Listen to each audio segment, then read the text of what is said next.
Hola, ¿cómo están? Muy bien, pues bienvenidos otra vez.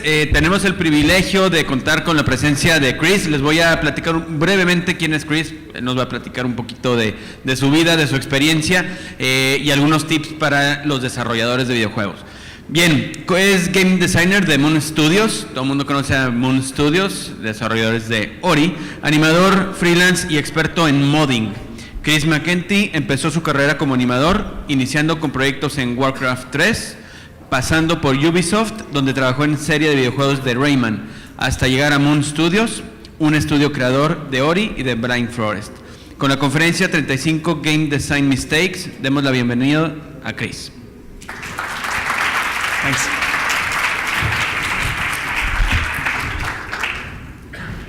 Can you hear me? That's okay? Okay. Ah, perfect. Does it work? Yeah. Okay. So I'm sorry, I don't really speak Spanish, so this is going to be in English. I hope that's okay. If it's not, stick around. It's going to be fun anyway. So I don't know why I decided to do this, but I decided to try to cram 35 design mistakes in about 45 minutes. It's going to be fast. It's going to be a challenge, but we'll see if we can get through it. But some of them are going to be personal. Some of them are more observation-based on my own experience playing games. And also, a lot of them come from my experience from making games and things that I learned along the way not to do. And I'm going to try to hopefully give you some pointers on what you should do to maybe avoid these mistakes or improve on them.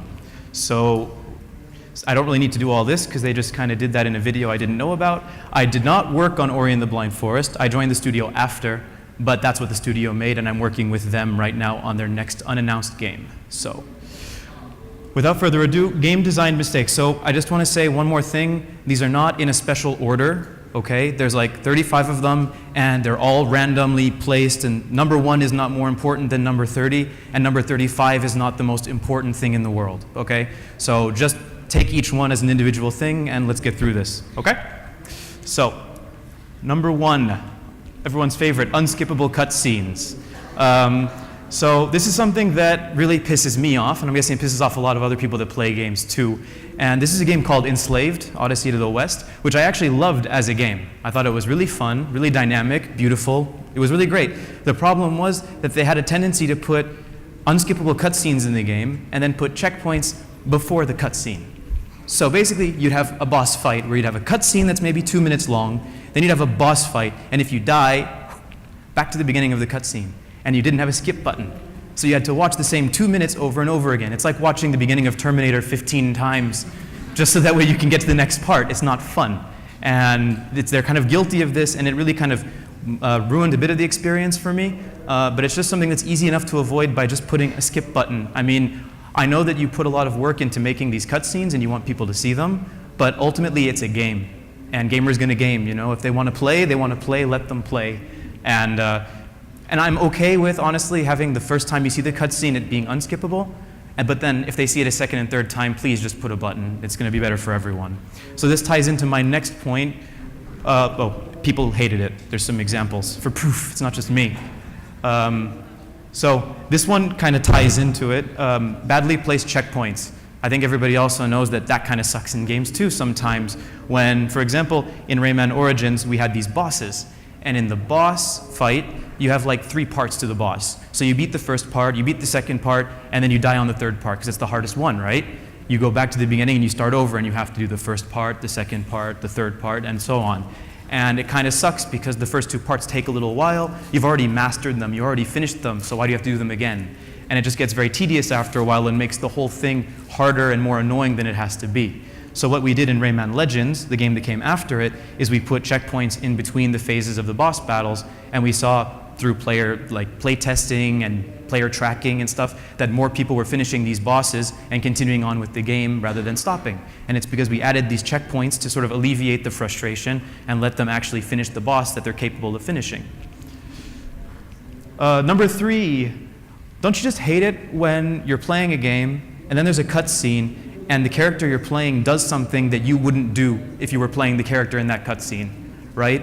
For example, here, Joel's this really tough guy in The Last of Us, and usually I'm like sneaking around, listening, I see people in the environment around me, but here he jumps over this thing in a cutscene, or I jump over it, and then all of a sudden some guy just grabs him from behind. I've been in situations like this a million times in the game, and if I were the one controlling this, I would have easily known that he was there, thrown a grenade, blown his ass up, whatever. But instead, this little loser grabs me from behind, and I have to deal with it. And it happens in a number of games. Also, like Uncharted has this problem for me, that there's a disconnect between the way that Nathan Drake will act in a cutscene about killing people, and he'll hold the gun to someone but not do something, but then 5 minutes later you're blowing people's heads off left and right. And I mean, it is a game and they're trying to tell a story, but I still think we can find ways to not make the player feel cheated a little bit, like, hey, if that were me, I wouldn't have done that. That wouldn't have happened to me.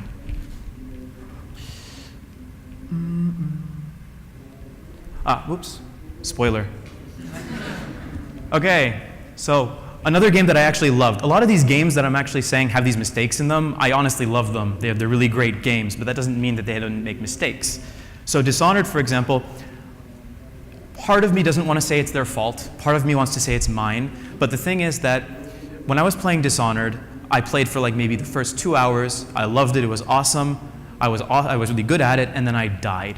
And then I had to basically go to the beginning again because I didn't save. Because I didn't know that Dishonored was a game where you had to manually save whenever you wanted. Because most games these days have auto-saving, there are save points in certain games and stuff, and usually at the beginning of the game they tell you what the saving mechanic is. They say, if you see this in the corner, we're saving, don't turn off the console. You go, okay, you got me, game. You're gonna save for me, that's cool. But the problem is that with this game they never told me that because they assumed that it was knowledge that I had as a player from having played games similar to this, and so then, okay, it's cool, go on, have fun, and hopefully he remembers to save. And I'm not the only one that had this. A good friend of mine had the same problem, so I know it's not just me. But it is admittedly frustrating to lose 2 hours of your game just like that, and it could have been prevented by just a simple tip saying, hey, it's been a while, don't forget to save or something. But anyway, it's just make it clear to your player how the saving in your game works, because losing data in anything, not just a game, is very frustrating. So you already know this because you already saw the slide, but anyway, misleading tutorials. Another great game, and this was stupid. Basically, it's a mechanic where it's South Park, so you have to fart, and that's like a spell or something, right? And the thing is, you just have to hold down the right stick and then aim at the target with the other stick. Easy, right? But the way that they teach it to you is with this weird-ass little wiggly line thing that means nothing to me, right? Actually, what it's doing is this is visualizing whether or not you're aiming at the right thing. It sort of becomes more stable if you're aiming in the right place. But the thing is, when you're playing the game, you never see this little wiggly piece of crap. You're actually aiming at something in the environment. So why do you teach me with something like this that I never see again in the game, rather than just putting me in a situation where I can use this thing like in the proper way?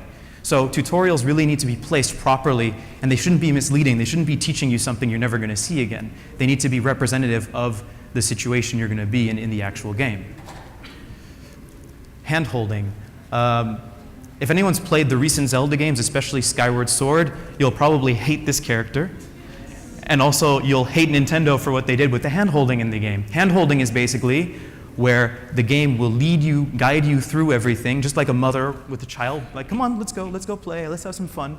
And it's like, you don't want that in a game. You want to explore, you want the about, learn the controls and everything. But Nintendo was just like, no, but we can't leave the poor baby in the middle of the Zelda world all alone. He's gonna die. We don't want him to die, we want him to have fun. So then they put this in there that basically tells you exactly what to do. And she'll actually do silly things like, for example, you go to a dungeon and she'll say, there's a 92% chance that the item we're looking for is in this dungeon. It's like, oh really? 92%, huh? And every time she says something like that, it's in the dungeon. So what's with the 92%? Sometimes it's 53%. It's always there. And so it's just a waste of time telling you, hey, you're going in the right direction. Or the worst is everyone knows you open up a Zelda chest and you get the da-da-da-da, and you've got the amazing thing, right? And then it goes bloop, you have the slingshot. You can use it to hit enemies at a distance, right? And then she pops up and says, hey, did you see what you just got? Did you know you can hit enemies at a distance with it? And it's like, are you kidding me? Are you really meant to know? And it's not even like she has a voice to tell you in case you don't know how to read or something. That might be understandable. But it's like text and then more text that says virtually the same thing. And actually, I found this funny thing online. The number of times that the game gives you redundant information, so information that you've already heard or read, 46 times in the game tells you something that it's already told you, right? And I'm not talking about reminding you of a mechanic for like hours later, just like right then. 46 times they stop you from playing the game just to tell you something you already know. So that's a big mistake for me. Don't hold people's hands. Just let them run free, have fun, and teach them some things once in a while. So this one is actually pretty common, I think, for a lot of like new game developers, which is confusing challenge and frustration. Because people think that if the player is getting angry and raging, it's like, ha, it's a challenging game. Yeah, I got you, man. This is pretty hard, isn't it? But it's not challenging. It's just frustrating. It's hard in a bad way. What you want is the player to feel challenged. You want them to see what they could do and feel like they have the potential to do it, but you don't want them to get angry in the process. So it's just something that just because someone's getting angry at the game doesn't necessarily mean they're having fun. Sometimes it does. I mean, obviously, I probably yell at games when I feel like it's a fair challenge. I just get pissed off. But there are times that I think it's the game's fault, and you don't want that. And you want to make sure you avoid those kinds of things by making fair challenges. Another game I loved so much, I don't know why they're all appearing in this presentation, but Ambiguous Patterns. Patterns, by definition, are something that repeats itself, something that you can recognize, something that you can see, anticipate, and go, okay, that's going to happen, so I'm going to do this, right? So you've got an enemy that jumps, waits, lands, jumps, waits, lands. So you go, I'm going to jump on that guy's head when he's in the air so I can reach that platform. That's a pattern. You recognize it, you execute, and you succeed in the challenge. An ambiguous pattern is something that just kind of seems to happen without you being able to really anticipate it. And for me, that's bad game design, especially in a situation like this guy here, which basically what he does is he walks around and he smacks the ground with his sword. And he just keeps trying to squish you with it. And if you try climbing on him, you can't do anything. You just try to climb and nothing happens, right? So I'm running around for literally like 30, 40 minutes with him trying to squish me, and I'm like, I don't know what to do against this guy. And all of a sudden, I end up running on top of a stone circle on the ground, and he smacks it, and then his armor falls off. And then I can climb on top of him. And it's kind of like, well, that's great. Why didn't you teach me before that the armor could fall off by something? I mean, there are ways that you could have exposed that earlier on in the game to make me recognize the stone on the floor and go, hey, maybe there's something with that stone, and if he attacks it. But basically, it was just such a random, ambiguous pattern that I couldn't put two and two together and actually figure out what I had to do. And I wasted too much of my time on it. Great game. Repetitive gameplay. This game, there wasn't really a sense of progression in this game. It's a combat game where you beat the shit out of people, right? But you kind of do the same thing in the same way almost the entire game. You have similar traps, you have similar bad guys, similar moves, you don't really have upgrades or anything, and it just gets very repetitive after a while. You're doing the same thing. I liked it because I appreciated the art style, and I bought the game, so why the hell not finish it, you know? But admittedly, there was a lot of repetitive stuff in there, and you can repeat things that are good, but the thing is that you should probably try to put them in situations where they're more interesting or they're different from the last time you saw them. So it's not a problem to repeat the same enemy, but this time put him on a platform above you. This time put him behind a wall that you have to break first. It's a little repetitive, but the entire situation feels fresh. But don't just throw the same thing over and over again. It gets very boring very fast. This game, not so great. So this is the first boss of Resident Evil Revelations, and this is as far as I got in the game before I stopped playing, because this guy's hard. He spawns about 15 little friends, and they keep coming back every time you kill them. So I say, pattern, great. I don't kill them, I kill him. If I kill him, everything's going to go away. It's going to be good, right? So I focus so hard to finally kill this guy, and I do it after like 17 tries. It's hard, but I do it. And then one of his little friends comes around the corner and snipes me because I have nothing left. I wasted everything on killing this guy, and his little friends didn't die. And the worst thing is that I figured, hey, I killed the boss. What's the worst that can happen? I have a checkpoint, right? I mean, obviously, I killed the boss. But I had to start over again because I didn't pick up the key that he dropped on the floor. And to me, that's bullcrap, because I killed the thing. That was the whole goal, was kill this giant monster. I killed him. But because I didn't pick up the thing that was on the floor that you could barely see, his friend could snipe me, and his friend should have died too. Like if they keep coming back, if you kill them, then when you kill him, they should just disappear. It's only fair to the player, right? But so what I found frustrating here was that I felt like I had completed the goal, which was kill this boss. But actually there was a secondary condition that I didn't know about that forced me to restart the whole thing all over again. It wasn't fair. So make sure that the player always knows what it is they have to do to accomplish something. So losing collectibles needed, basically, in a game where you can get 100% of everything, right? Like a Metroid game or something, or Ori and the Blind Forest. It's not great if you can enter an area of the game, miss a collectible, and then that part is closed off forever. Because then basically, no matter what you do in the game, you're always going to have maximum 99% of completion, right? So that kind of sucks, and it kills the whole completionist attitude. So that's something that they had in the game, and it was unfortunate, and people got angry. The cool thing is that the company added these sort of teleporters to areas like the ones that were blocked off to allow people to teleport back inside and get the collectibles that they missed. So they actually saw this mistake and they repaired it, which is actually pretty cool of them. But it's still something to keep in mind that once, like having an opportunity you can only grab one time in the game, it's okay, but don't make that part of that 100% completion criteria, because sometimes people will need to be able to go back and try again. So those were more game design focused mistakes. These are going to be more level design focused mistakes, maybe a bit more technical. And then at the end, I'm going to go into more personal design mistakes, like more stuff that comes from you and your way of thinking about certain things. This one's pretty straightforward and standard. Basically, don't do this. This is your jump distance, right? Exactly this space here. So it's really, really bad to make that the actual jump distance in your level, because that means that a person has to jump at this little pixel right here to land on that little pixel right there. And most people are going to jump one pixel before or one pixel after, and they're going to be screwed. And basically what you want to do is always have some kind of buffer at the end of a jump. So basically, I can jump at the edge and I'll land here. I can jump early because I'm scared or I'm too nervous, and I land there.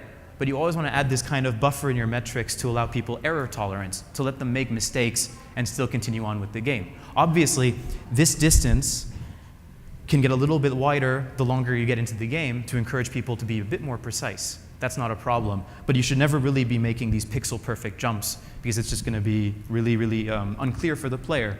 And obviously, you want to make sure that there's also a buffer on top of the normal jump metric if you have a jump you don't want them to make, because they have to be able to clearly see, there's no way I'm making that jump. I mean, my jump is definitely way too short for that.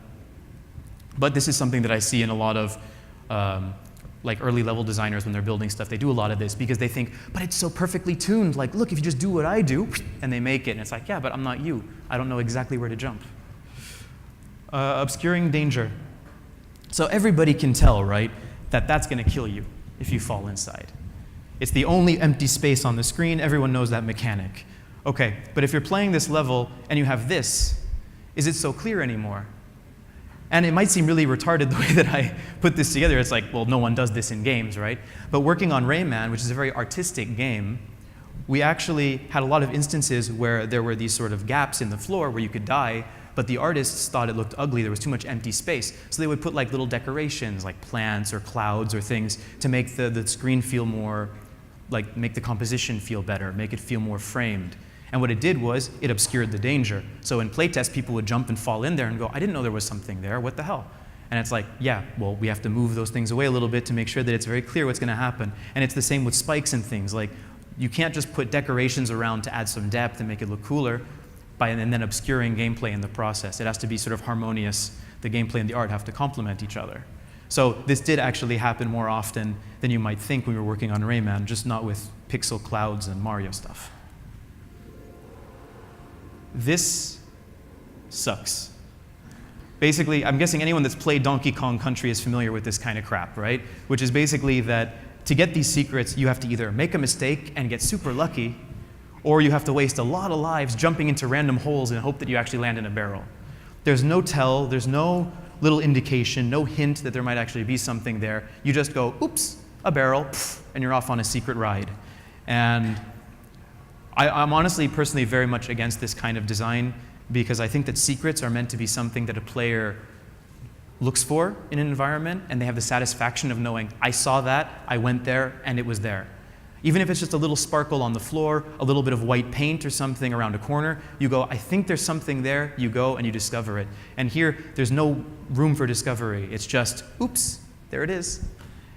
And luckily, I don't see a lot of games nowadays doing this kind of stuff, but I can imagine that some people might have this nostalgic memory of Donkey Kong Country when they're making a game, and they think, we should do super secrets like that. It's so amazing, right? Like, oh, no one's gonna find them, it's gonna be so cool. And it's honestly not fun if people don't find the secrets you built, because then you wasted your time. So you want to make sure they find them, but they should feel good about finding them too. This game was the bane of my existence when I was a kid. Hercules for the Game Boy Pocket, I think. Basically, this game was super hard, right, when I was a kid. I kept playing because it was like, you know, when you're a kid, you only had one game for like a year. So you play it, it's the only game you have, so you're like, I'm gonna keep going. I wasted so much time on this thing and it wasn't worth it. And the thing is that as a kid, you can't really pinpoint why, right? You just think that it's difficult, but you keep playing anyway. But now that I have like the lens of a game designer and I look back at the game, I immediately knew exactly what the problem was. So this is Rayman, and as you can see, there's more distance on this side in front of Rayman than there is behind him. That's to give you anticipation. It's so that way you can actually see what's coming and make a good judgment on what action to take ahead of time. The more anticipation you have, the easier or the more fair it's going to be for you to actually avoid certain obstacles and things like that. So what's wrong with this picture? There's more space behind him than in front of him. There's barely any space in front of him. And if he turned around, that space would move right behind him again. So it's not even like only going from left to right. It's they intentionally put more space behind the character than in front of him. And you could say, well, Chris, maybe all the dangerous stuff comes from behind him and you need the anticipation. But no, the fireballs come from in front of you. And you can't see them and they smack you in the face. And then you have to start the whole level over again because it was 1997 or something like that. So don't do that. Do more of that. You can even push it a lot and you can really have the character way on the other side of the screen. You can zoom out the camera. There are lots of solutions, but this is just awful. So it's always important to pay attention to the camera in any game because the camera really frames the action, and if something is not in the camera frame, you don't really know that it exists. So make sure the camera is very well tuned and polished depending on your game, or that you give the player enough camera control that they can enjoy the experience. This little guy. I've never really appreciated Sonic as much as other people, and it's for reasons like this, which is basically the best thing about playing a platforming game is the flow. It's getting into it, it's making those perfect jumps and chaining one move into another and feeling like you're just sort of like racing through the level, right? And Sonic does that very well with things like this, where he like runs down the corridor super fast, breaks through things, he rolls, it's amazing, he does a loop, and then he runs into a wall. And the thing is that it's not just this little poor guy's fault.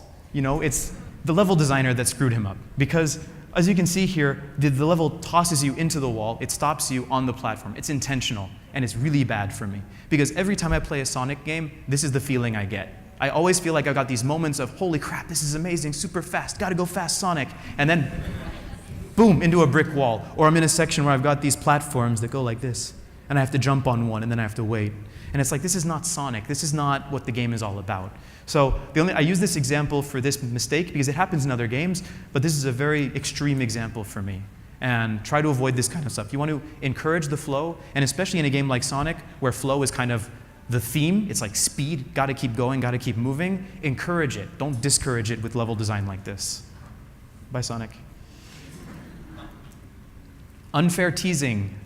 So like this little boy looking up at a tree with this nice red juicy whatever, he must be wondering, what does it taste like? Am I gonna like it? Oh, maybe it's a ball, maybe it's this, maybe it's that. He's just so interested, but he'll never grab it because it's there, it's the only thing in the tree, and he's just like, oh, I have to know what it is, I have to get to it, but he's never going to. And sometimes that happens in games. For example, in Banjo-Kazooie, there was this amazing shiny ice key that you can't see on this screen very well, but it's there, trust me. And as a kid, I was fixed on that key for about like half a year of my life, trying to figure out how to get in there. And spoiler alert, it's impossible to get without emulators and cheats and stuff, because it was a remnant of an old design that never made it into the finished game.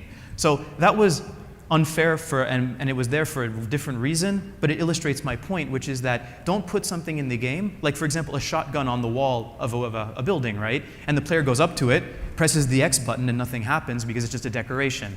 You don't want to tease the player thinking that there's something they can do or something they can grab, but then actually it's just a decoration. So pay attention to the signs that you're giving the player in the environment. Spoiler alert for The Last of Us, it's been years, so I'm just going to say whatever. Play the game if you didn't, but too late. Basically, near the end of the game, you've got this conflict where Ellie's in the hospital, and the doctors are saying, we need to operate because we can save the human race if you just let us do what we have to do on her. And now you care about this girl because you've been playing together for the entire game. So obviously, the idea is that you want to help her or save her in this situation. And they say, please, no, we can save the world, we can save the human race, don't do this. And then they give you control. So I sat there for about 15 minutes waiting for something to happen, like, okay, do your thing. Yeah, let's save the human race, guys, let's do this. I mean, I'm sure she'd understand, right? It's probably better for everyone if this just happens. And nothing happened, they just stood there like this. No, please, don't. No, don't. And it's like, dude, I'm not gonna do anything, do your thing, man, come on. And then I realized you just have to shoot them and take Ellie back. And it felt really silly to me. It felt like this teasing, because it's like, here's a situation where you may have an impact or a choice, but ultimately there's no choice. So just make a cutscene. The game is full of cutscenes anyway. Make this one a little bit longer, do it for me, and then make me play the part where I run away with Ellie in my arms or something. But it felt unfair, and it kind of ruined a bit of the ending for me, because I felt like I had the opportunity to have a choice, but there wasn't really any choice I could actually make. Everyone's favorite. Just look at that, isn't that beautiful? Get to the boat, you can do it. Nope. So, I don't think I'd have to really tell you why this is bad, but obviously, don't do invisible walls. There are plenty of other ways that you can get around this, and this is also unfair teasing, because for a game like this, you see that boat, you might think, hey, can I jump in the boat and drive around to the other side of the island? Can I have a good vantage point from there? Maybe there are collectibles, but no, there's just a bunch of invisible walls and pretty artwork. And there are other ways that you can get around this kind of stuff if you don't want people going into the water. Banjo-Kazooie, long time ago, did a really cool thing where if you're in the water for like a second, a shark shows up, and you have about 5 seconds before he eats you to get out of the water. So, I mean, you can still swim around and try to test your luck and get as far as you can, but you're not going to get very far because the shark's going to get you. So there are these creative solutions in any situation where you can avoid having invisible walls. So just don't do this. Just put a really, really high wall, put a building, put something, but don't tease the player into thinking they have this open space to explore, and then, nope. No clear flow. In level design, it's quite important to make sure that the player knows what the clear direction and flow of the level is. Now, I don't want to say that mazes are bad, because inherently mazes are interesting because they're a maze. So it's cool to sometimes have a level that's maybe a bit more ambiguous to encourage you to have to explore and find the right path. But in general, that's not what you want to do. You want to make sure the player kind of knows where they're going. What I really like about this quick example I found from Mario is that you can clearly see this is the main path, right? It's in your face, it's thick, it has some decoration on it. But that then allows you to explore around the main path with comfort, because you go, okay, that's where I have to go. Let me see what else I can do in the meantime. Because I don't know about you guys, but if it's just me maybe, but I hate it when I get to a game and there's like a fork or a crossroads. And what I usually do, and I feel stupid for this, is I go left, right, whatever, and I go. And I'm walking, and then I go, this is going on a bit long, maybe this is the main path, shit. And then I go back. And then I'm on the right path, and I'm like, there are enemies up there. Shit, I knew this was the main path, god damn it. And then I go back over here, and I go a little bit longer than I did before, and I find a collectible, and a dead end, and then I go back. And I would rather the game just shows me, okay, look, the main path is going this way, there's another path, go explore, see what's there, you know. Like I said, sometimes it's intentional that they get you a bit lost, but that has to be part of the theme of the level or the game that you're playing, not just, well, you know, figure it out for yourself, because it just feels a bit tedious. This is something that I've seen quite a few people do, and some people still do, even professionals, not just rookies or students or things, is they try to draw out the entire level on paper, which in theory sounds good, right? Because it's like, no, I'm figuring out all the design issues and I'm measuring the metrics on paper. Everything in theory is gonna, be good when I put it into the engine. But you draw this out, it's not gonna look like that when you actually build it in the game, because you're gonna try the first room and you're gonna go, oh crap, the distances are all wrong. Or you're gonna go, it's kind of boring with just platforms. I should have tried something else. But you invested so much time in making this perfect layout that ultimately you could have figured out in 2 seconds, like actually trying to build it, that it doesn't work. So what you need to do is something more like coming up with lots of little ideas. Okay, so I could have a sequence where you roll the barrel down a hill. You can come up with a sequence where you've got 2 barrels and you have to go from one to the other. And then using these, you take the inspiration that you need to start building a level in the engine, and then you test it as quickly as you can to see if it's fun. Because the iteration process is usually what ultimately makes a game good, so the sooner you can actually start testing things, the better off you are. So don't waste too much time on paper, it's not worth it. Overcomplication. So something being complicated is not necessarily a bad thing by itself. But when it's overcomplicated, it means it's going a bit too far. So for example, here in Rayman, we had this mechanic where you have to, if you want to attack straight down, you have to jump and then press down and attack. And it might sound simple to people that play games, but admittedly a lot of kids and not such heavy gamers had a really hard time. It felt like doing this thing where you like tap your head and you rub your stomach, because it's a bit confusing. It's like, oh, I have to press down and then this and then that. And so what we tried to do in the sequel is we just removed one of those steps. We said you can do it in the air, but you don't have to. You can just press down and attack on the ground, and it works too. So we removed the overcomplicated part and kept it a little bit complicated for an average player. They still have to coordinate between pressing down and then the button, but they don't have to have a third thing in there that overcomplicated the whole thing. And I've seen this in puzzles too, that a lot of the times when we're building puzzles, we think, this is so clever, it's amazing, oh my God, it's gonna be difficult, but when they find the solution, they're gonna be, oh, their minds are gonna be blown, it's amazing. And then no one finds it because it's too complicated. It's too, there's too much stuff going on for them to understand. And usually what I found is when you remove a couple parts of the puzzle, a couple steps, it's already complicated enough for people to figure out. We always think too deeply. We always think, no, that's too easy, because we know the solution.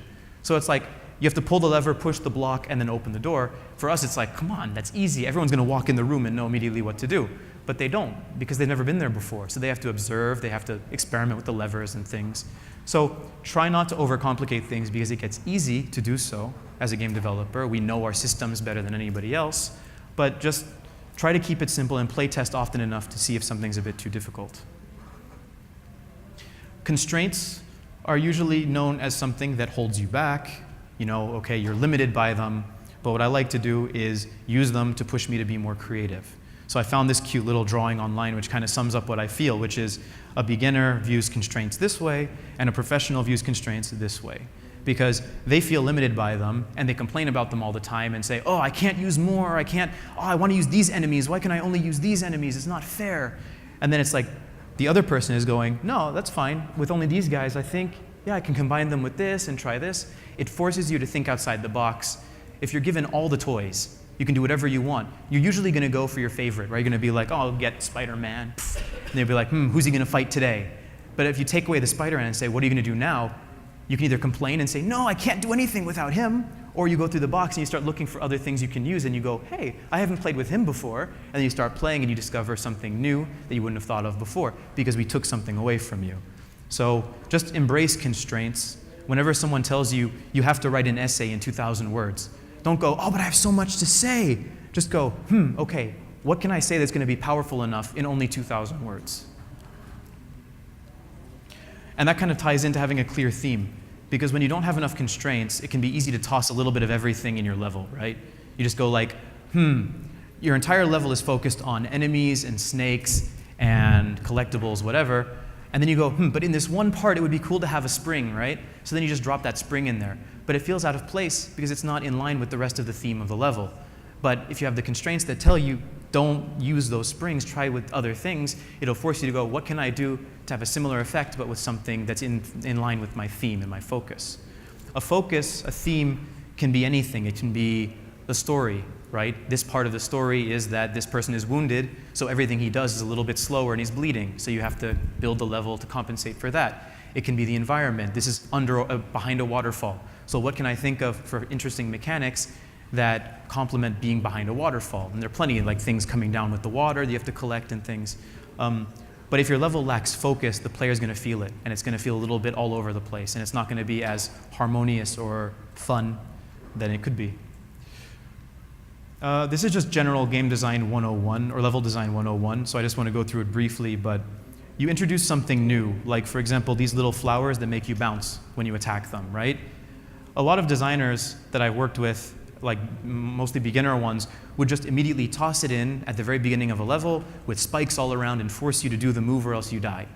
And it's like, but has the player seen this before? No. Okay, well then at least force him to do it before once in a safe place before you make him do it in a difficult place.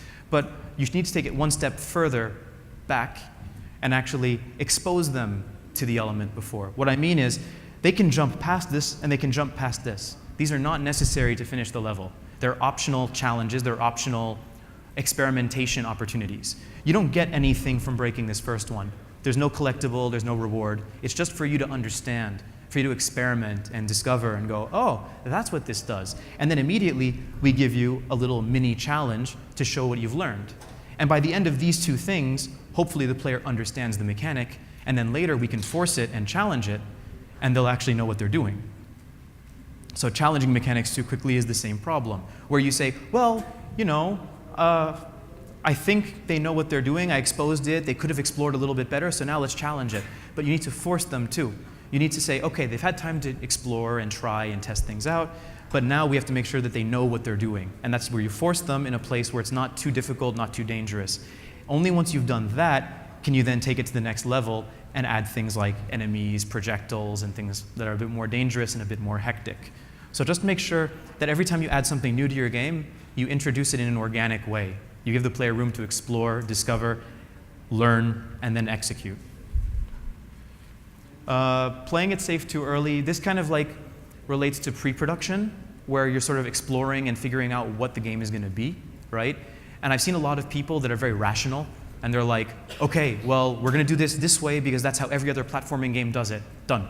And then they move on and they build everything around that principle.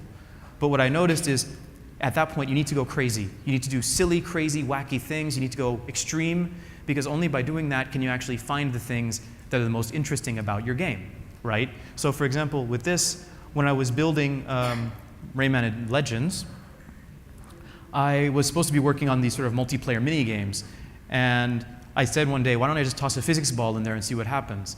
And my boss told me, no, don't focus on that. We're working on these things, you know, something more conventional. So in overtime, I just tossed a physics ball in and saw what happened. And in the end, this is the only mini game that made it into the final game, because it was the most fun. It was surprising. Nobody expected it. It was kind of like, oh, cool, you can bounce a ball around with friends. You can hit it into goals and stuff. And I mean, you guys, some of you are Mexican, I assume. Soccer is very popular everywhere. Sorry, football. So anyway, it's because I tried to think outside the box, do something silly and creative and maybe crazy. And I mean, everyone did those kinds of things, and they didn't always work out, obviously. But sometimes the best ones come from that sort of free experimentation and not limiting yourself too early on in the game production. This one is very near, ooh, Jesus Christ. This one's very near and dear to my heart, because I've worked on artistic games before. I'm not really an artist, so I didn't make this look pretty. I didn't work on that at all. But it's to sort of illustrate these games from the studio I used to work at and the studio I'm working at now are very artistic and very similar, in the sense that when you design a level for one of these games, you can't just put boxes and right angles and be like, okay, that's an amazing level layout, go. Because it looks like crap. It doesn't fit the aesthetic of the game. It needs to be something more natural, more flowy, more organic to sort of fit the kind of art direction that the game is going for. This is a very basic example, but it's just showing that you have to consider the artist and what they're going to be able to work with after you've created your level. So for example, here, if this was just blocky, you know, rectangular geometry like this, there's no way that the game would look like that. There's no way the game would look like this either. It's because the level designer built topology that felt like it could be a tree branch. They built something here that was more organic, and the artist went, that could be mushrooms. I could do something cool with that, and then they painted over it. It's a collaboration, but if you don't give them enough room to see the potential in the level, they're just going to end up painting some, you know, pretty like moss on top of your blocky stuff, and it's not going to feel very creative.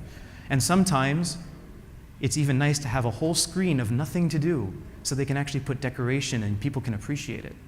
Because sometimes it's hard as a level designer to think like, oh, but there's like a whole part of my level where there's nothing. There's no enemies, there's nothing to jump on. But sometimes that's where they put the most beautiful stuff because they have the space and the freedom to do it. And the player, after doing something really intense, they walk in and they go, wow, this is really pretty. And it's that sort of calming, like cool down moment in between moments of excitement. So thinking about the artist can also be beneficial for your level designs as well. And it depends on the project you're working on. Some projects don't really need to focus on organic topology, geometry. That's fine. But think about the artist. You know, they're people too. So, personal design mistakes. I don't know how I'm on time. I'm going to assume it's going okay. So there's only a couple left. And these are, like I said, the more personal ones that I've sort of noticed and felt and maybe made myself and hopefully tried to improve. So this is something I've seen a lot, especially in school. But then there are some people that leave school thinking this is still the right thing to do, where they basically write their own game design document, but it's about this big. They have every single detail from their head of the game design in a document. And the problem is nobody reads that stuff. So you spend like weeks and weeks making your game design Bible, and then you tell the team, guys, I did it. The design is finally ready. And they go, yeah, I'm not going to read that. Just summarize it for me. And it's kind of like, so who did you write it for? Because you're not going to read it again. You know it's in your head. And so what I found is that it's kind of a waste of time to invest so much into making something like a comprehensive design document.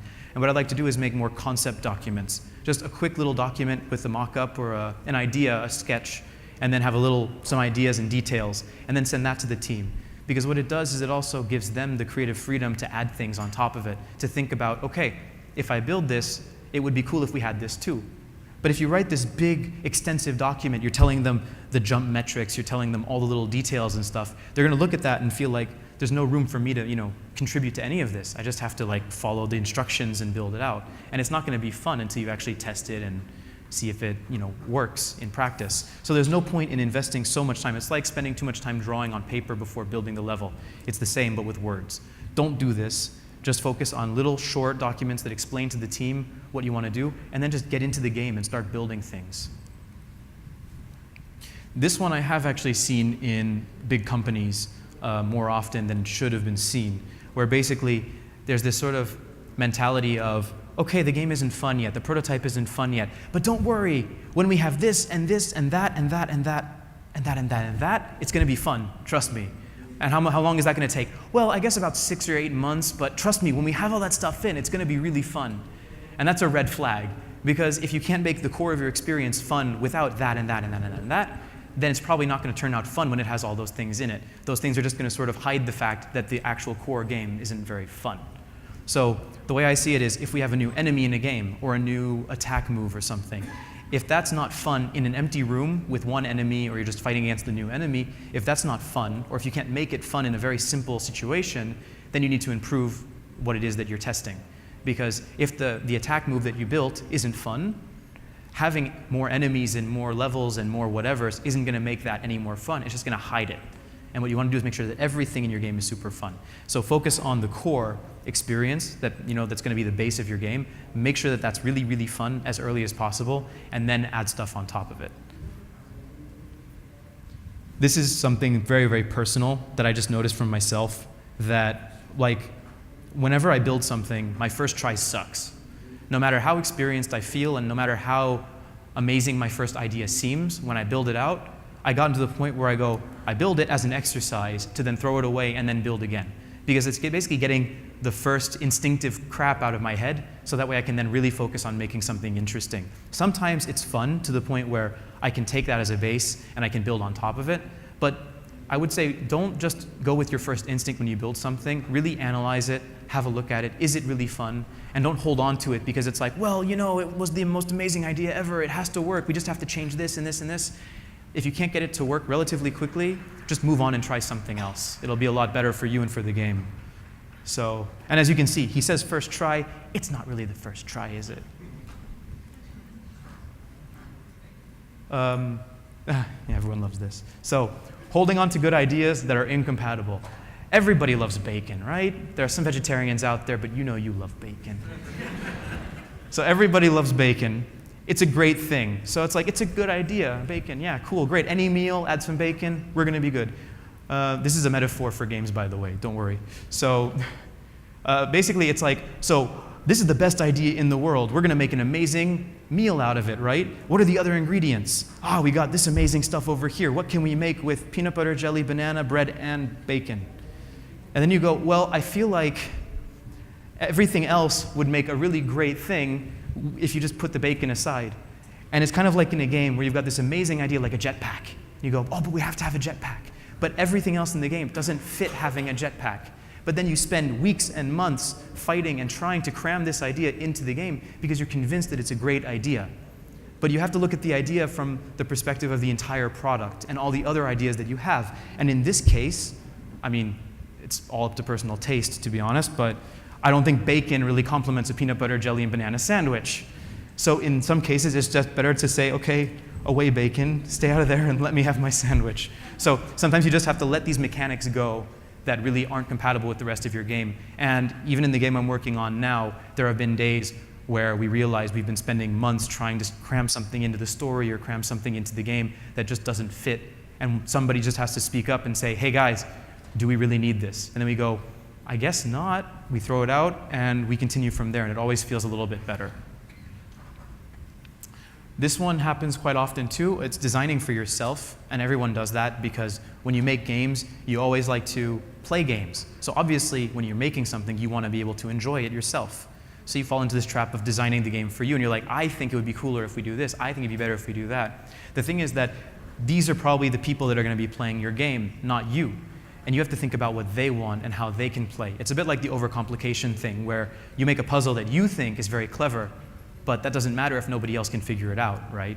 So what you have to really do is tailor your product for the people you're making it for. I worked on a mobile game, and I also worked on console games of the same brand, but we had to change a lot of things in the mobile one to make it simpler and make it more accessible because of the target device, but also the target audience. We knew that we would have more people playing it, so it had to be something a little bit easier to get into, right? And if we were just designing it for ourselves, we would have made it far more complex and more detailed and more difficult, but we had to keep our audience in mind. So it's great to be passionate enough to be driven by like making a game that you want to play. And if you're part of the target audience, that's probably a good thing. But let other people play the game and see what they think, because it's not just about you, it's about the audience. And something that ties into that is, I don't know, you're testing your level, right? I've seen a lot of people, they test the level they built, and all they do is do the same path every time. They go, okay, jump, jump, drop, jump, attack. Great, again, jump, jump, drop. Okay, perfect. It works exactly the way I planned it, right? And then he hands it to someone, and they play, and they jump, drop, walk, walk, walk, walk, walk, go back, jump, jump, climb back up, jump, jump, bounce on the head, miss the platform, go back. And it's like, oh crap, but they're not playing it the way they're supposed to play it. And it's like, well, no, they're playing it the way that they feel like playing it in the environment. You just have to keep in mind that people play differently.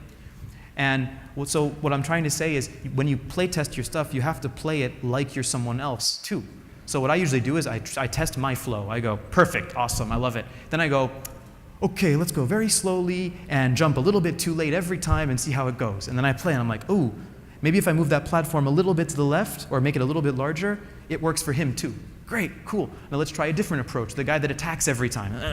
And then I see. And then I can tweak everything and make it more harmonious for a wider range of players. So you always have to be testing and trying to find the problems in your work to know how to improve it and make it better for everyone that plays it. This is a face that some of us might make when we get playtest feedback. You know, people say like, oh, yeah, I don't know, I think there should be a big monster that comes through that wall, or maybe you should jump 4 times as high, and this, that, and the other thing, and you're like, sure, yeah, I hear you, great feedback, awesome. And then they walk away, and you're like, yeah, useless, and you get back to working. But the thing is that you have to listen to what they say, because it's usually coming from a good place. It's just they don't necessarily know how to vocalize what they feel. So that's where this comes in, is when you take feedback too literally, right? It's where the person says, I want a jetpack, or I want a grappling hook. You should add a grappling hook to the game. And then you hear this. If you try to process this, obviously you're going to say, that's a stupid idea, get the hell out, you know? And then you say, he doesn't know what he's talking about, and you keep making the game. But you have to translate what it is that he's trying to say. And what he's trying to say is, maybe it's too difficult to jump in the game. Maybe it's too difficult to reach high places, and I wish I had another way to get there. And then you think, okay, maybe my wall jumping mechanics aren't clear enough. Maybe I didn't teach them properly. And then you start to adjust your game based on what they're actually saying versus the words that come out of their mouth. You have to sort of act like Sherlock and deduce what it is that they're trying to tell you and make the best out of it. So I got through all of them. I don't know what the time is, But that's it. Like I said, there's no important one at the end or anything, so I hope there was something interesting for you, and enjoy the rest of the conference. Thanks.